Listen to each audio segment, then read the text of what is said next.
आज के इस एक्सप्लेनर में आपका स्वागत है। आज हम पर्सनल ग्रोथ और आत्मनिर्भरता यानी सेल्फ रिलायंस से जुड़ी एक ऐसी जबरदस्त माइंडसेट को डिकोड करने वाले हैं जो काफी कुछ बदल कर रख सकती है। ये चर्चा इस बात पर रोशनी डालेगी कि सफलता के लिए अकेले चलना और अपनी भावनाओं को बिल्कुल प्राइवेट रखना आखिर इतना जरूरी क्यों है।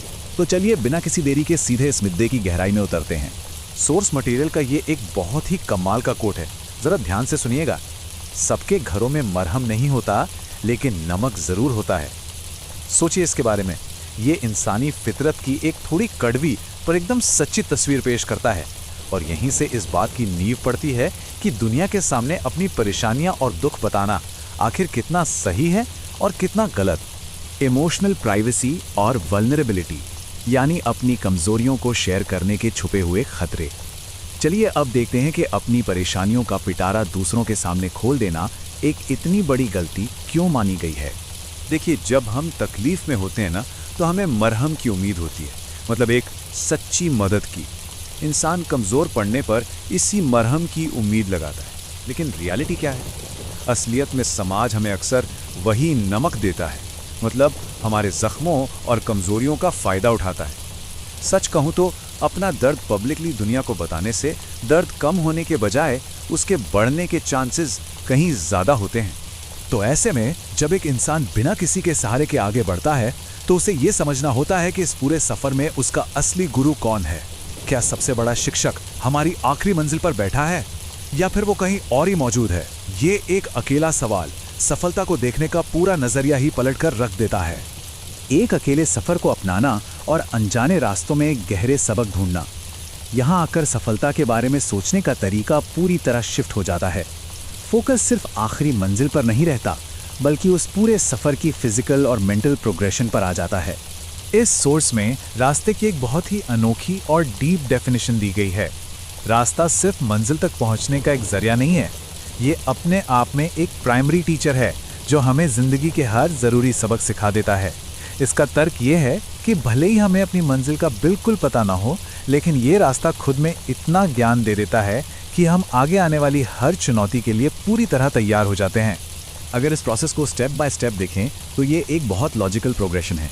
पहला कदम अनजाने रास्ते पर चलते जाना, दूसरा कदम उस रास्ते को अपना गुरु मानकर उससे सीखना, और तीसरा सबसे ज़रूरी कदम ये एहसास करना कि जो बाहरी सहारे और सपोर्ट सिस्टम्स होते हैं वो वक्त आने पर अपना असली रंग और अपनी सीमाएं दिखाई देते हैं। ये एक ऐसी जर्नी है जो भूल भरे भरोसे से निकलकर पूरी आत्मनिर्भरता यानी सेल्फ रिलायंस तक जाती है। तो घुमा फिराकर बात वही आती है कि अकेले चलना सीखना ही पड़ेगा, क्योंकि सहारा देखने में कितना भी सच्चा क्यों ना लगे, एक ना एक दिन वो अपनी औकात दिखा ही देता है। दूसरों पर निर्भर रहेंगे तो आखिर में सिर्फ निराशा ही हाथ आएगी। इसलिए अकेले रहने और खुद पर भरोसा करने को अपनाना ही सफलता का सबसे मजबूत रास्ता है। अब यहाँ एक थोड़ा अलग सा सवाल उठता है, क्या वाकई बाहरी दुनिया से अपनी बातचीत और मिलना जुलना कम कर देने से एक ज़्यादा खूबसूरत ज़िंदगी मिल सकती है? ये आइडिया थोड़ा एक्सट्रीम ज़रूर लगता है, पर यही इस सोर्स का सबसे फैसिनेटिंग पॉइंट है। चलिए देखते हैं क्यों। सेक्शन 3 एक शांत रास्ते के लिए दुनिया से विरक्ति और दुनिया के शोर और सोशल डिस्ट्रैक्शंस को काट देना। यहाँ सामाजिक दूरी यानी सोशल डिटैचमेंट और अंदर की शांति के बीच एक सीधा कनेक्शन बनाया गया है। शांति पाने का फॉर्मूला यहाँ बड़ा क्लियर रखा गया है। फालतू के सोशल डिस्ट्रैक्शंस और शोर को लिमिट करना होगा। बाहरी दुनिया के साथ इंटरैक्ट करना लगभग ना के बराबर कर देना होगा। जब हम ऐसा करते हैं ना, तो जिंदगी की भीड़ छंट जाती है और आगे बढ़ने का रास्ता अपने आप बहुत शांत और खूबसूरत बन जाता है। दुनिया का शोर कम होता है तो खुद की आवाज़ सुनाई देती है। आपको पता है, इसके ओरिजिनल ट्रांसक्रिप्ट में एक बात पर इतना ज़्यादा जोर दिया गया है कि उसे लगातार 3 बार दोहराया गया है। जितना कम दुनिया से वास्ता होगा, 3 बार इस बात को कहा गया। और ये कोई कोइंसिडेंस नहीं है, ये पूरे जुनून के साथ बताया गया है कि दुनिया से ये दूरी बनाना सिर्फ कोई ऑप्शनल चीज़ नहीं है, बल्कि सफलता के लिए एक परम आवश्यकता है। तो अब सोचिए, अगर कोई व्यक्ति अकेले सफ़र पर है, अपनी बातें प्राइवेट रख रहा है और बाहरी दुनिया से कट चुका है, तो फिर उसकी तरक्की का पैमाना क्या होना चाहिए? दूसरे लोग उसे सफल कैसे मानेंगे? ये सवाल सफलता नापने के पुराने तरीकों को पूरी तरह हिलाकर रख देता है। सेक्शन 4 क्रिटिक्स सबसे ज़्यादा मायने क्यों रखते हैं? तारीफ और एक्सटर्नल वैलिडेशन का एक नया मतलब। चलिए इस आखिरी और सबसे कमाल के कंसेप्ट पर बात करते हैं, जो लोगों के रिएक्शंस को समझने का एक बिल्कुल ही उल्टा और नया नजरिया पेश करता है। यहाँ दो आमने सामने की बातें हैं। एक तरफ है वो खोखली तारीफ, जिसका सच में कोई वजूद नहीं होता, और दूसरी तरफ है हमारे जलने वाले, हमारे क्रिटिक्स, जिन्हें यहाँ तरक्की का सबसे ज़रूरी इंडिकेटर बताया गया है।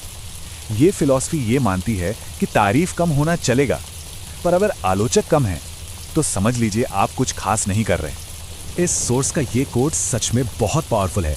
तारीफ करने वालों की कमी हो जाए, लेकिन जलने वालों की कमी नहीं होनी चाहिए। कमाल का माइंडसेट शिफ्ट है ना? इसका सीधा सा मतलब है कि आपसे जलने वाले लोग इस बात का सबसे बड़ा सबूत है कि आप जिंदगी में तेजी से ऊपर उठ रहे हैं। क्रिटिक्स का तो खुले दिल से स्वागत करना चाहिए, क्योंकि वो आपकी कामयाबी की असली ट्रॉफी है। तो जैसे हम इस एक्सप्लेनर के अंत तक आते हैं, ये एक बहुत गहरी सोच छोड़कर जाता है। क्या हम आज भी अपनी सफलता को लोगों की उस खोखली तारीफ से नाप रहे हैं, या फिर इस बात से कि हम अपने क्रिटिक्स के सामने कितनी मजबूती और आत्मनिर्भरता के साथ खड़े हैं? क्या अभी भी उस नमक भरी दुनिया से मरहम की उम्मीद की जा रही है, या अकेले उस अनजाने रास्ते पर चलने का हौसला आ गया है? ये एक ऐसा सवाल है जिसका सच्चा जवाब हमें अपने ही अंदर ढूंढना होगा।